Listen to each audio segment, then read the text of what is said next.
On GED Science, if you're given multiple things like a map and a data table, for instance, they usually want to know, do these two things support or contradict each other?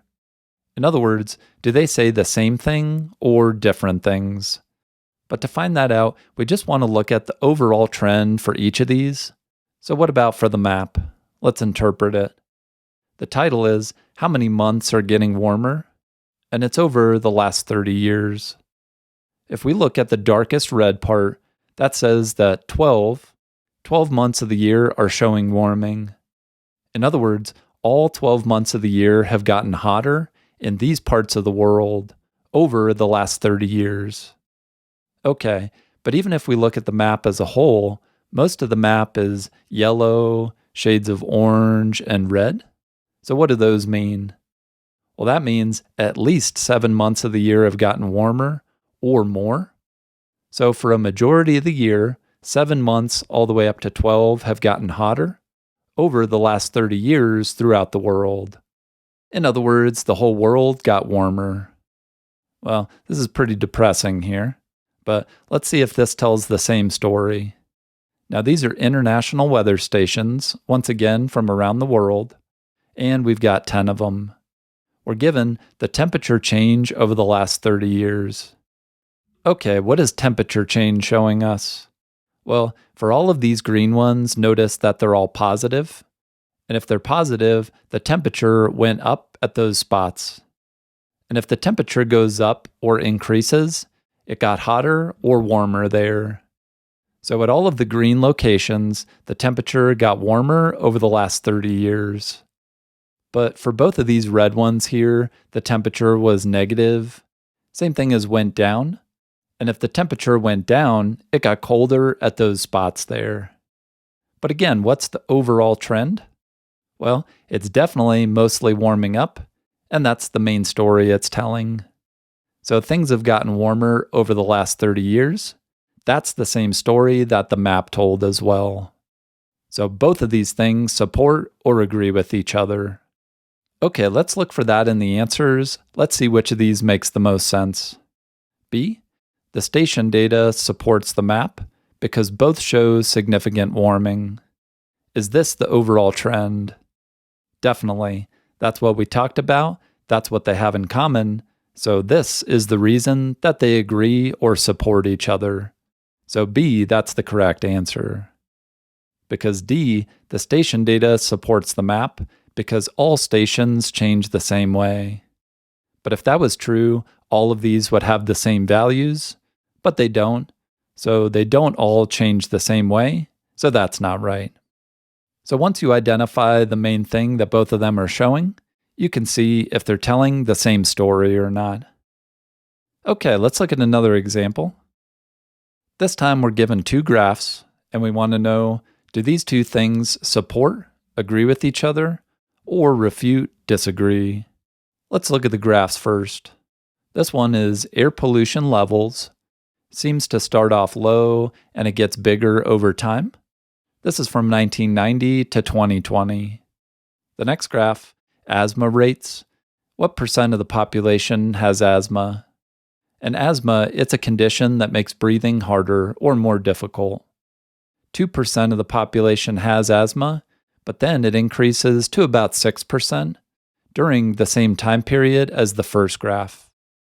Here, scientists hypothesize that air pollution levels are associated with asthma rates. Let's highlight these. But to find out if two things are associated, that's saying that there's some connection or relationship between them. We just need to look to see if they have the same overall trend. And they both do, because this is increasing, this is increasing. It doesn't need to be a perfect match. They do have the same overall pattern. So therefore, they do seem to support each other, because both of them are increasing together. So this is the main story for both, and they tell the same story. So they support each other. Let's look for that again. Let's see which of these explains it better. B, the data support the hypothesis because asthma rates increase every year. Now, asthma rates, the green graph, they do increase, but they don't increase every year. because some of them, they go down. Anytime it goes down, the asthma rate decreases that year. So B, this is not true. We'll get rid of that. But D, the data support the hypothesis because asthma rates increase as air pollution increases.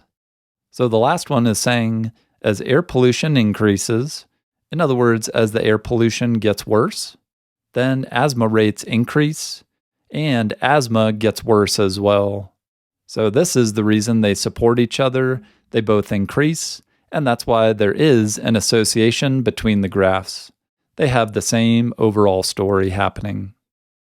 But like we said, they don't have to match perfectly, and even if this one decreases a little bit, that's not the main thing we're interested in, so you can ignore those little fluctuations or little decreases that happen. Just like how we could ignore this little decrease here.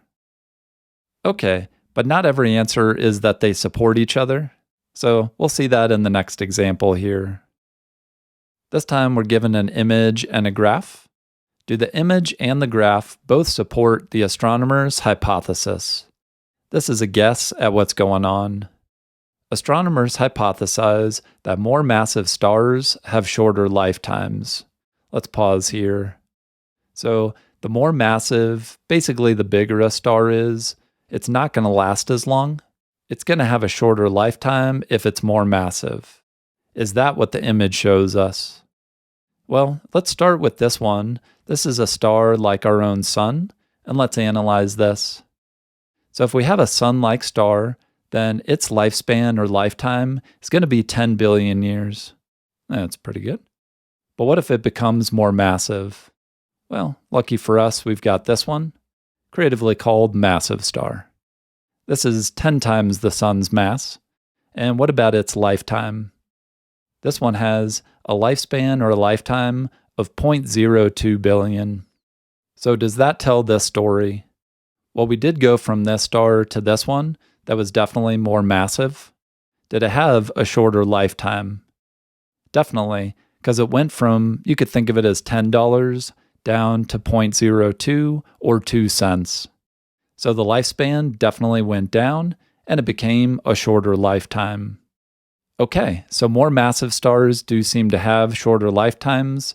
This one agrees with the hypothesis. What about the graph? Well, let's go ahead and find more massive stars. Now, mass is on the bottom here. To get more massive, we want to go further to the right. Okay, so we get more and more massive till we get to here. Then let's go up to find the lifetime. We'll go straight across, and then we find the lifetime, how many billions of years it'll last. Now this one's actually pretty big. It's close to 60 billion years. So let's go ahead and label this. It's about 55 billion years. So what happened here? Well, the further right we went, the more massive it became. But then, the higher up we went, that actually gave it a bigger or longer lifetime. So this one, it did not have a shorter lifetime when it was more massive. So the graph is not correct. But like we said, the image did support the hypothesis. And B, only the image supports the hypothesis. So this is the correct one here. So once you feel comfortable interpreting graphs, images, and data tables, you can find out if multiple things support each other or not here. Here's a full-length GED Science practice test for all kinds of different problems. And check out my website for practice just like these ones and other topics as well.